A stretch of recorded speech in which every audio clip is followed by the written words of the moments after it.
유인원이 수화로 의사소통을 배울 수 있을까? 수천 년 동안 인간은 동물과 의사소통하는 데 집착해왔습니다. 지금까지 이러한 노력의 대부분은 헛된 것이었습니다. 그러나 우리의 사촌인 유인원에 대해서는 특히 수화에서 상당한 성과를 거두었습니다. 역사적으로 많은 유인원이 수화를 배우도록 교육받았으며 그들은 손짓을 통해 인간과 의사소통할 수 있었습니다. 하지만 그들이 정말로 자신이 하는 말을 이해했는지는 궁금한 점입니다. 이 글에서는 그 점을 알아보겠습니다. 유인원에게 수화를 가르치려는 아이디어의 시작. 처음에 인간은 유인원이 우리처럼 말하는 것을 가르치고 싶어 했습니다. 그러나 유인원이 인간의 언어를 이해하고 발음 기관의 근육을 조절할 수 있는 신경 능력을 갖고 있지 않다는 사실이 밝혀지면서 이는 불가능하다는 것이 드러났습니다. 그러나 모든 것이 잃어버린 것은 아니었습니다. 몇몇 뛰어난 생각을 가진 사람들은 유인원이 제스처를 통해 손과 팔을 사용하는 데 능숙하다는 것을 관찰했습니다. 그래서 유인원에게 수화를 가르치려는 아이디어가 탄생했습니다. 이 가설은 네바다 대학교의 비아트리스와 앨런 가드너 부부가 침팬지인 와쇼를 대상으로 실험하기 전까지 오랫동안 이론적으로만 존재했습니다. 와쇼와 다른 침팬지들과의 실험. 1966년 비아트리스와 앨런 가드너는 와쇼를 10개월 된 아기 침팬지로 입양했습니다. 그들은 네바다의 자택에서 그녀와 함께 살았으며 그곳에서는 아무도 말을 할 수 없었습니다. 그들은 오직 미국 수화 ASL로만 소통해야 했습니다. 이 부부는 실험의 성공을 위해 원줄 ASL 화자를 고용하기까지 했습니다. 와쇼는 5살이 되었을 때 100개 이상의 수화를 사용할 수 있었습니다.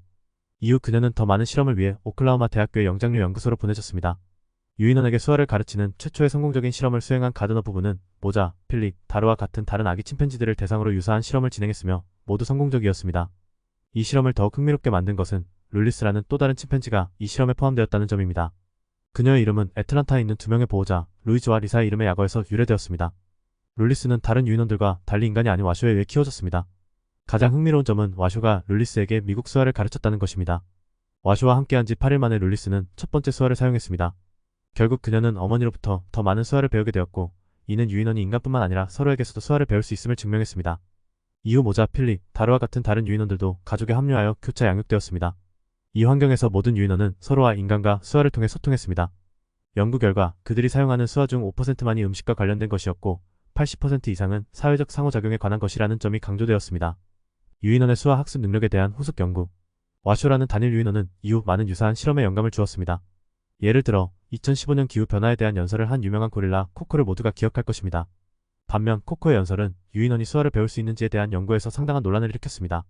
이는 아마도 코코의 생애에서 출연한 발언의 편집일 가능성이 높기 때문입니다. 과연 유인원이 기후변화의 영향을 정말 이해할 수 있을까요?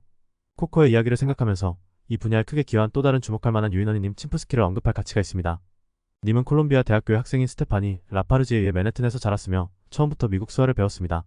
이 기간 동안 님은 100개 이상의 수화를 배우게 되었고 심지어 마리화나를 요청하는 방법도 배웠습니다.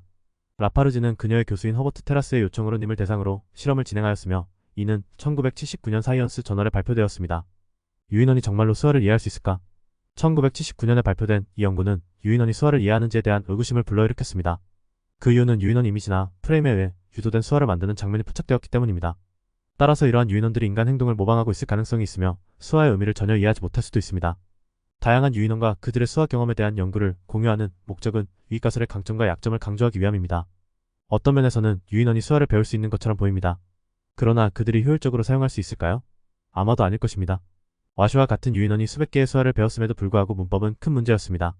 바나나를 요청할 때 그녀는 많은 다른 단어와 함께 사용했습니다. 코코아님의 경우도 마찬가지입니다. 이러한 수화를 해석하고 주요 메시지를 해독하는 것은 조련사에게 달려 있었습니다. 핵심 요점. 이들 유인원은 분명히 포획되어 그들의 서식지에서 벗어난 상태에서 인간 보호자에게 필요한 것을 요청하기 위해 수화를 배워야 했습니다. 긍정적인 면으로는 코코와 같은 고릴라가 2개 이상의 퍼밀리어 단어를 결합하여 새로운 수화를 만들어낼 수 있었던 점이 있습니다. 이는 유인원이 똑똑한 존재라는 것을 나타냅니다. 어떤 경우든 이는 과학에서 중요한 돌파구입니다. 한 세기 전과는 달리 오늘날 인간은 여러 장벽이 있음에도 불구하고 유인원과 수화를 통해 소통할 수 있게 되었습니다. 킥에스펙트.com을 참고했습니다.